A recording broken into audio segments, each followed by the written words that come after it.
Act 2, Scene 4, a street. Enter Benvolio and Mercutio. Where the devil should this Romeo be? Came he not home tonight? Not his father's. I spoke with his man. Ah, that same pale, hard-hearted wench, that Rosaline, torments him so that he will sure run mad. Tybalt, the kinsman of old Capulet, hath sent a letter to his father's house. A challenge? On my life. Romeo will answer it. Any man that can write may answer a letter. Nay, he will answer the letter's master, how he dares, being dead. Alas, poor Romeo, he is already dead, stabbed with a white wench's black eye, shot through the ear with a love song, the very pin of his heart cleft with the blind bow boy's butt shaft. And is he a man to encounter Tybalt? Why, what is Tybalt? More than Prince of Cats, I can tell you. Oh, he is the courageous captain of compliments. He fights as you sing prick song, keeps time, distance, and proportion. Rests me his minim rest, 1, 2, and the third in your bosom. The very butcher of a silk button, a duellist, a gentleman of the very first house, of the first and second cause.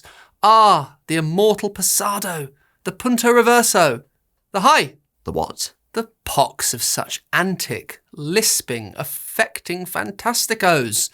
These new tuners of accents. By Jesu, a very good blade, a very tall man, a very good whore.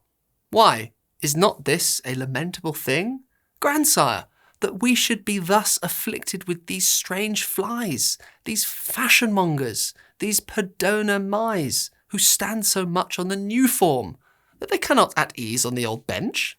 Oh, they're bones, they're bones. Enter Romeo. Here comes Romeo, here comes Romeo. Without his roe, like a dried herring, flesh, flesh. How art thou fishified? Now is he for the numbers that Petrarch flowed in. Laura to his lady was but a kitchen wench. Marry, she had a better love to berhyme her.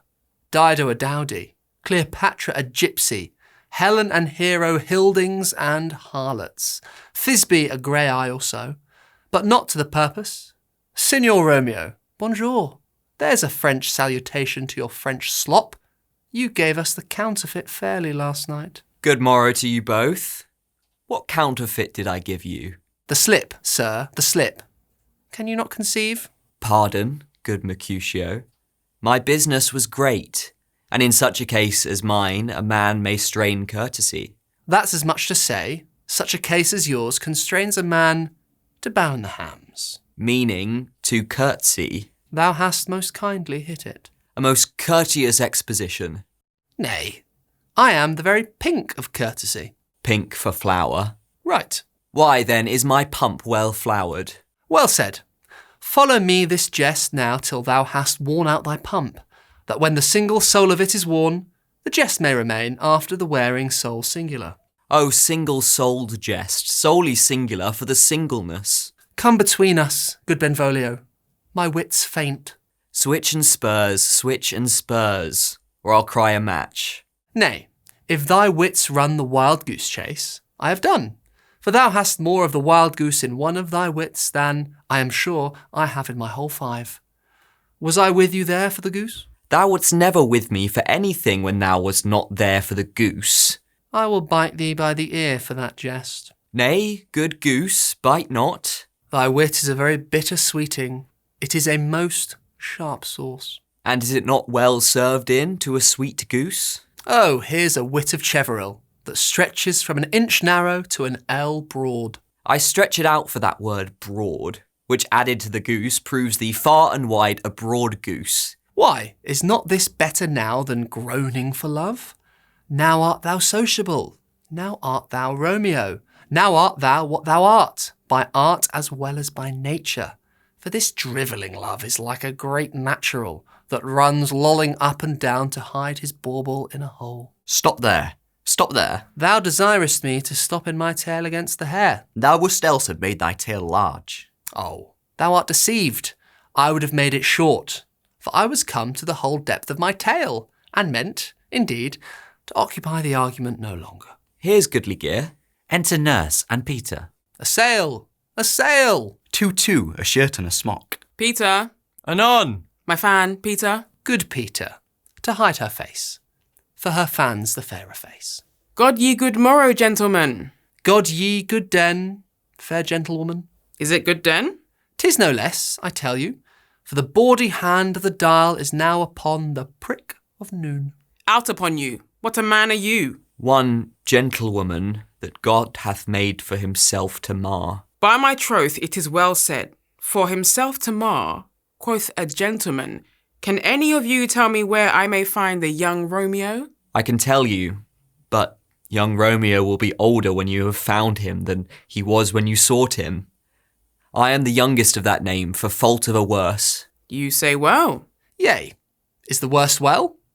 Very well took, i' faith, wisely, wisely. If you be he, sir, I desire some confidence with you. She will indict him to some supper.